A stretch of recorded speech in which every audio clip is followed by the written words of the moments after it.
Einstein à la plage. La relativité dans un transat. De Marc Lachiez-Ray, avec la collaboration de Ludovic Ligaud. Lu par Jean-Philippe Renaud. Un nouveau principe de relativité. Quel est donc ce fameux principe de relativité, énoncé par Galilée, puis étendu par Einstein? Chez l'un comme chez l'autre, il déclare la chose suivante.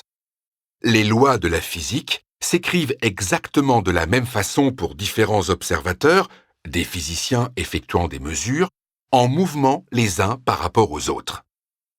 Avec l'importante condition, cependant, que ces observateurs soient inertiels, c'est-à-dire qu'ils ne soient soumis à aucune force et n'évoluent que selon leur propre inertie. Cela exclut par exemple un cosmonaute poussé par les moteurs de sa fusée ou une planète soumise à l'attraction gravitationnelle du Soleil. Entre observateurs inertiels, le mouvement ne peut être que rectiligne et uniforme. Une ligne droite parcourue à vitesse constante, autrement dit, sans accélération. Cette loi fondamentale de la cinématique constitue d'ailleurs l'énoncé d'un autre principe, le principe d'inertie. Un observateur au repos, qui ne se déplace pas, est également un observateur inertiel. Il s'agit d'un cas limite.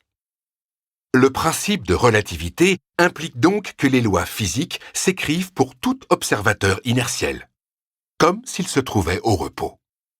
Voilà la substantifique moelle du principe que Galilée avait résumé par la belle formule « Le mouvement uniforme est comme rien ». Ceci justifie l'usage du terme relativité. Le principe implique que tous les observateurs inertiels jouent des rôles strictement identiques, que les lois s'énoncent identiquement pour tous. Dans ces conditions, impossible d'en distinguer certains que l'on déclarerait par exemple au repos, tandis que les autres seraient en mouvement. Autrement dit, la seule notion de mouvement ayant un sens est celle de mouvement relatif entre différents observateurs. Aucun moyen de donner un sens à celle de mouvement absolu, ni d'ailleurs de repos absolu, qui pourrait servir de référence. Le principe de relativité galiléen a servi de base à la physique de Newton. Il exprime la façon dont les deux savants considéraient l'espace et le temps dans leur théorie. Le premier mérite d'Einstein sera de parvenir à étendre ce principe aux lois et aux phénomènes de l'électromagnétisme. Cette théorie, élaborée dans les années 1860 par le physicien écossais James Clerk Maxwell, unifie l'électricité et le magnétisme. Le principe de relativité einsteinien, ainsi étendu, va constituer le socle de sa nouvelle théorie, la relativité restreinte. Comme son pendant galiléen, il concerne les observateurs inertiels, en mouvement uniforme.